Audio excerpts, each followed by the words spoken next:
Minha filha foi brincar lá. E chego lá, a festa era de Harry Potter. Vocês sabem o que significa, o que é o Harry Potter? É um bruxo. Um aniversário de uma criança cristã, aparentemente, dos pais cristãos, fazendo do Harry Potter, de bruxo. E ele lá brincando, jogando feitiço para cima das crianças, com uma varinha. E eu observando aquilo ali de longe, enquanto minha filha brincava ali, e eu olhando, eu falando comigo e com o Senhor: Senhor, se chega um ímpio aqui, um indouto, como Paulo fala, lá em 1 Coríntios 14, e olha esse pessoal na praça, será que vai chegar e falar: ali são cristãos? As conversas é só as coisas do mundo, sobre Bolsonaro, sobre Lula, sobre o jogo de ontem. Você viu o jogo de ontem? E teu time tá bem, hein? Tá em primeiro lugar, hein? Isso é as conversas que eu tinha quando eu estava no mundo, irmão. Eu vendo aquelas pessoas conversando, e como eles se comportavam, e o que eles vestiam, o que eles falavam. Se chega uma pessoa que tem diferença. O irmão acabou de falar, na oportunidade. Eu não preciso estar com a Bíblia debaixo do braço para poderem falar que eu sou um cristão. Um cristão é um seguidor de Cristo. Eu não preciso falar: eu tenho fé. Você mostra com as obras. Mas não é para a gente se gloriar por isso. É porque a graça de Deus me atingiu e te atingiu. É porque pela graça de Deus somos salvos. Não é porque você é bonitinho, cheiroso, porque você tem cartão de crédito ou não tem, seu nome está no Serasa, sujo. É pela graça que somos salvos, por meio da fé. E o apóstolo Pedro fala em 1 Pedro 1,9: alcançando o fim da vossa fé, a salvação para a vossa alma. A fé de Deus é para que venhamos ser salvos, conquistar a salvação. A fé sem obras, ela é morta. Agora, se eu digo que a graça de Deus me atingiu, que eu recebi a Deus como meu Senhor, como meu Salvador, eu devo andar como Ele andou, praticando obras dignas de arrependimento, mudança de mente, mudança de postura, mudança de vida, uma nova criatura, um novo nascimento realizado pelo Espírito de Deus, sem engano, sem mentira, sem raiva, sem amargura, não odiando uns aos outros, mas perdoando uns aos outros, porque se não perdoarmos o nosso irmão, como Deus vai me perdoar naquele dia?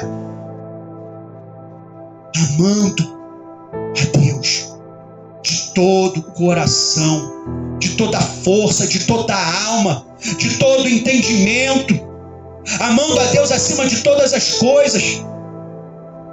Essa é a mansidão de Deus, a humildade do Senhor. O termo da humildade, até escrevi aqui na minha Bíblia, trazido para baixo. Ele tem noção das suas limitações, ele não se valoriza, ele não tem vaidade, ele não é vaidoso, mas ele reconhece que sem ele nada ele pode fazer. Sem ti, Senhor, eu não consigo me libertar. Sem ti, Senhor, eu não tenho força para sair de nenhum vício. Eu não tenho força para vencer o mundo. Muitos podem dizer: irmão, você tem força. Eu digo para vocês, irmãos, pela palavra de Deus, eu não tenho. Eu não tenho. A nossa força está no Senhor. Por isso que o profeta Jeremias diz 17,5: maldito é o homem que confia no homem, faz da sua carne o seu braço e aparta o seu coração a Deus. Obediência. A força do Senhor, do servo dele, está no Senhor. Muitos falam lá de Efésios 6. Se os irmãos notarem, na armadura de Deus, ela nunca está no homem. No demais, irmãos meus, fortalecei-vos no Senhor e na força do seu poder. Revesti-vos de toda a armadura de Deus, para que possais estar firmes contra as astutas ciladas do diabo. Porque não temos que lutar contra a carne e o sangue, mas sim contra os principados, contra as potestades, contra os príncipes das trevas deste século, contra as hostes espirituais da maldade nos lugares celestiais. Portanto, tomai, recebe agora, segura toda a armadura de Deus. Armadura. Como que você vai para a guerra? Você está preparado.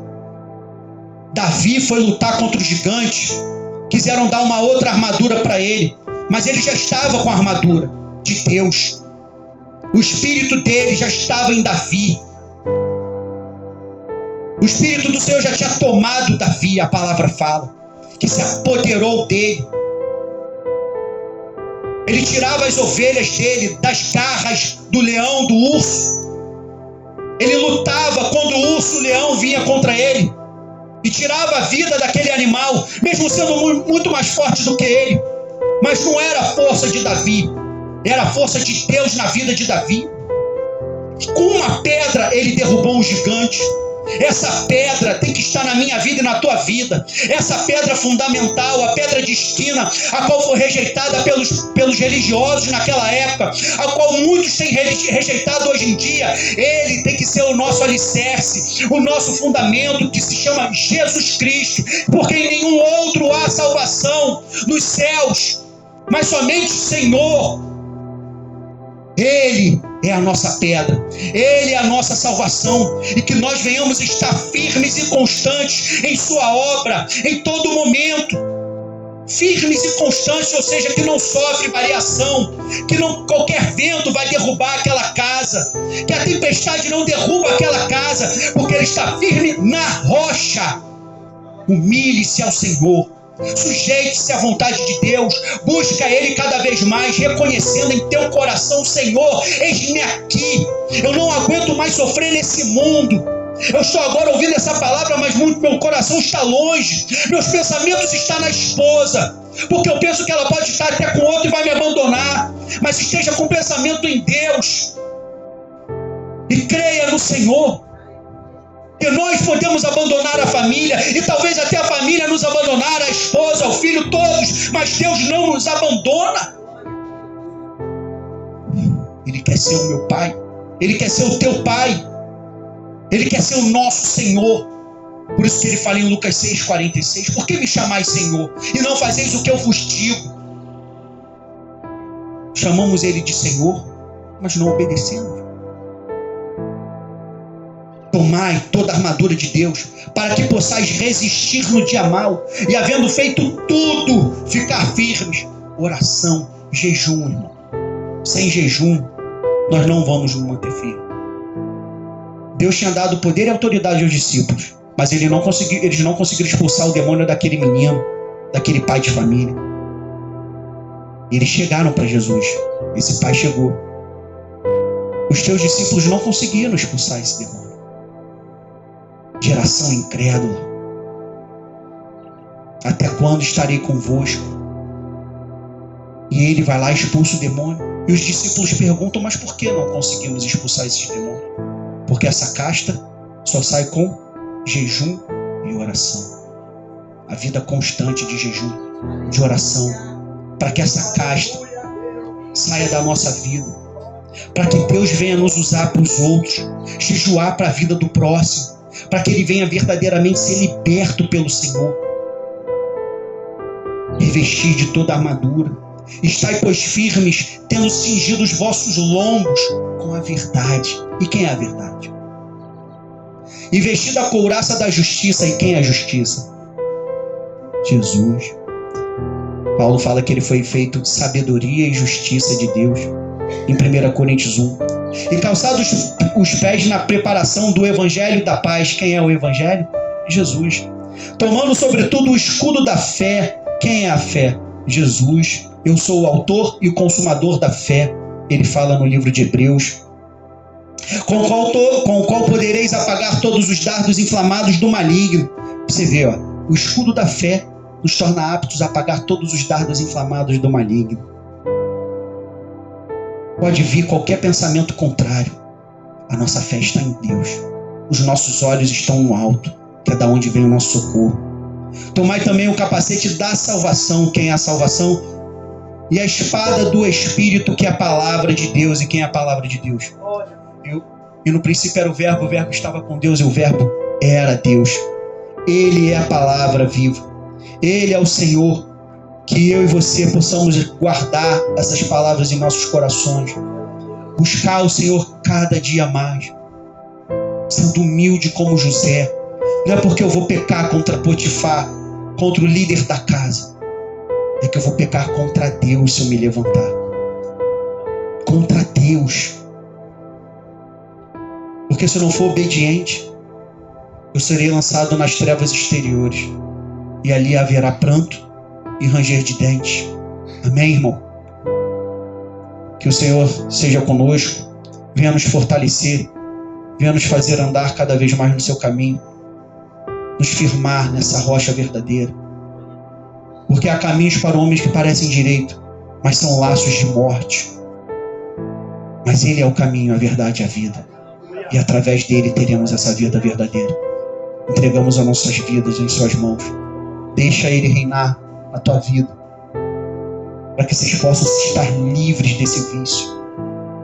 A ciência do homem diz que você é um adicto, um escravo. Que a dependência química é uma doença crônica. Ela não tem cura. Mas o meu Deus diz que ela tem. Se conhecermos essa verdade, ela vai nos libertar. Se o Filho nos libertar verdadeiramente, seremos livres. Mas é necessário permanência, perseverança, luta. Como Paulo fala, que a carne cobiça contra o Espírito, é uma luta diária, contínua. Mas João diz em 1 João 5,4 que aquele que é nascido de Deus teve um novo nascimento verdadeiro. Ele vence o mundo. No mundo teremos aflições, mas temos bom ânimo, porque Cristo venceu o mundo. Se Ele venceu, Ele diz que nós podemos vencer, e Ele completa. E essa é a nossa vitória, a vossa fé, ou seja, Ele é a nossa vitória. Se eu receber a Ele como meu Deus, como meu Senhor, e todo dia entregar a minha vida a Ele, reconhecer que eu preciso dEle, que eu não sou bom, que eu não tenho força, que eu não tenho entendimento, que eu preciso me humilhar diante da presença dEle todos os dias, Ele me exaltará naquele dia. Ele nos colocará para julgar. É o que Paulo fala em 1 Coríntios.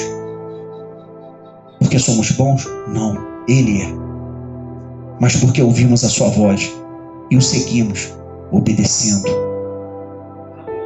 Mesmo sendo filho, ele aprendeu obediência. E através da obediência a Ele, sujeição a Ele, submissão, seremos salvos. E aquele que persevera até o fim. Amém?